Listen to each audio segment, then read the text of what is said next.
നമസ്കാരം. കേരളത്തിൽ വരും ദിവസങ്ങളിൽ മഴ ശക്തമാകുമെന്ന് കേന്ദ്ര കാലാവസ്ഥാ വകുപ്പിന്റെ മുന്നറിയിപ്പ്. വിവിധ ജില്ലകളിൽ യെല്ലോ അലർട്ട് പ്രഖ്യാപിച്ചു. കേരളത്തിൽ അടുത്ത 5 ദിവസങ്ങളിൽ ഒറ്റപ്പെട്ട ശക്തമായ മഴയ്ക്ക് സാധ്യതയുണ്ടെന്നാണ് കാലാവസ്ഥാ നിരീക്ഷണ കേന്ദ്രം അറിയിക്കുന്നത്. ഇടിമിന്നലോടുകൂടിയ മഴയ്ക്കൊപ്പം ശക്തമായ കാറ്റിനും സാധ്യതയുണ്ട്. മഴ മുന്നറിയിപ്പിന്റെ പശ്ചാത്തലത്തിൽ വിവിധ ജില്ലകളാണ് യെല്ലോ അലർട്ട് പ്രഖ്യാപിച്ചിട്ടുള്ളത്. ഇന്ന് കൊല്ലം, പത്തനംതിട്ട, ആലപ്പുഴ, കോട്ടയം, ഇടുക്കി ജില്ലകളിൽ മഴ കനക്കും. നാളെ ഇടുക്കി, പാലക്കാട്, വയനാട് ജില്ലകളാണ് മുന്നറിയിപ്പുള്ളത്. തുടർന്നുള്ള ദിവസങ്ങളിൽ എറണാകുളം, തൃശൂർ തുടങ്ങിയ ജില്ലകളിലും യെല്ലോ അലർട്ട് നിലനിൽക്കുന്നുണ്ട്. ഒറ്റപ്പെട്ടയിടങ്ങളിൽ ശക്തമായ മഴ ലഭിക്കുമെന്നതിനാൽ താഴ്ന്ന പ്രദേശങ്ങളിലും മലയോര മേഖലകളിലും താമസിക്കുന്നവർ ജാഗ്രത പാലിക്കണമെന്ന് ദുരന്ത നിവാരണ അതോറിറ്റി നിർദ്ദേശിച്ചു. ശക്തമായ കാറ്റിൽ മരങ്ങൾ വീഴുവാനോ വൈദ്യുത ലൈനുകൾ തകരുവാനോ സാധ്യത ഉള്ളതിനാൽ പൊതുജനങ്ങൾ ജാഗ്രത പുലർത്തുക. മത്സ്യത്തൊഴിലാളികൾ കടലിൽ പോകുന്നത് സംബന്ധിച്ച പ്രത്യേക നിർദ്ദേശങ്ങൾ അതത് സമയങ്ങളിൽ പരിശോധിക്കേണ്ടതുണ്ട്. അടുത്ത 3 മണിക്കൂറിൽ തിരുവനന്തപുരം, കൊല്ലം, പത്തനംതിട്ട, ആലപ്പുഴ, കോട്ടയം, ഇടുക്കി, എറണാകുളം, മലപ്പുറം, കോഴിക്കോട്, വയനാട്, കണ്ണൂർ ജില്ലകളിൽ ഒറ്റപ്പെട്ടയിടങ്ങളിൽ നേരിയ മഴയ്ക്ക് സാധ്യതയുണ്ടെന്ന് കേന്ദ്ര കാലാവസ്ഥാ വകുപ്പ് അറിയിച്ചു. കേരളത്തിൽ മഴ പെയ്യുമ്പോഴും ചിലയിടങ്ങളിൽ സൂര്യപ്രകാശം അപകടകരമായ അളവിലാണ് ഉയർന്നത്. വിവിധ ജില്ലകളിൽ ശക്തമായ മഴയ്ക്കും ഉയർന്ന അൾട്രാവയലറ്റ് കിരണങ്ങൾക്കുമെതിരെ കാലാവസ്ഥാ വകുപ്പിന്റെ ദുരന്ത നിവാരണ അതോറിറ്റിയുടെയും ജാഗ്രതാ നിർദ്ദേശം നിലനിൽക്കുകയാണ്. സംസ്ഥാനത്തിന്റെ പല ഭാഗങ്ങളിലും അൾട്രാവയലറ്റ് വികിരണത്തിന്റെ അളവ് ആശങ്കാജനകമായി തുടരുന്നു. ഇന്ന് ഉച്ചയ്ക്ക് 1 മണിയോടെ രേഖപ്പെടുത്തിയ കണക്കുകൾ പ്രകാരം ഇടുക്കിയിൽ മൂന്നാറിൽ UV ഇൻഡെക്സ് 8 ആയി ഉയർന്നു. മൂന്നാറിൽ ഓറഞ്ച് അലർട്ടാണ് നിലവിലുള്ളത്.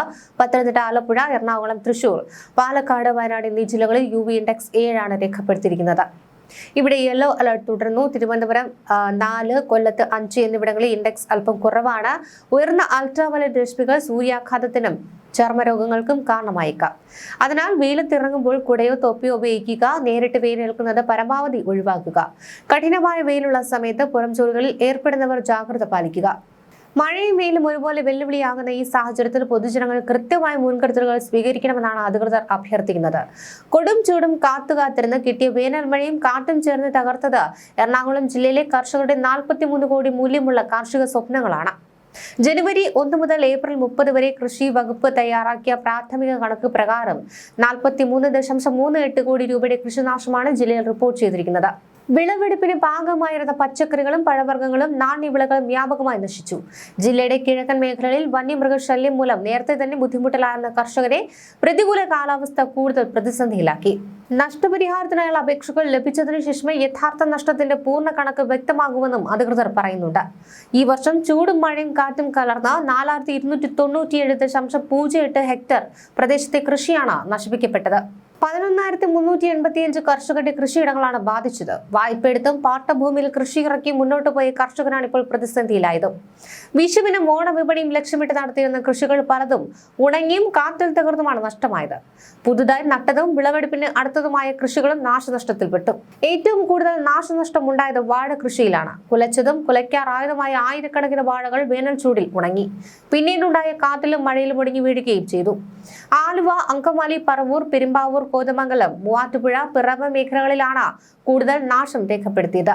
ജനുവരി 1-ന് ശേഷം മാത്രം 3966.02 ഹെക്ടറിലെ 6381 കർഷകരുടെ വാഴ കൃഷി നശിച്ചു.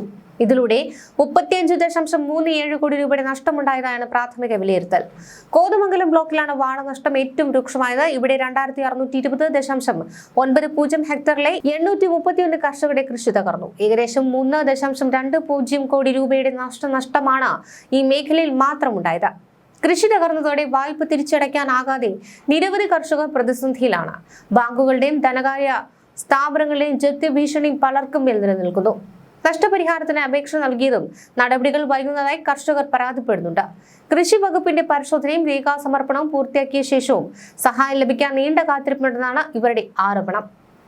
ഇതിനു മുൻപ് വന്യജീവി ശല്യം മൂലമുണ്ടായ കൃഷിനാശത്തിന്റെ നഷ്ടപരിഹാരം പോലും മുഴുവൻ കർഷകർക്ക് ലഭിച്ചിട്ടില്ലെന്നും പരാതിയിലുണ്ട്.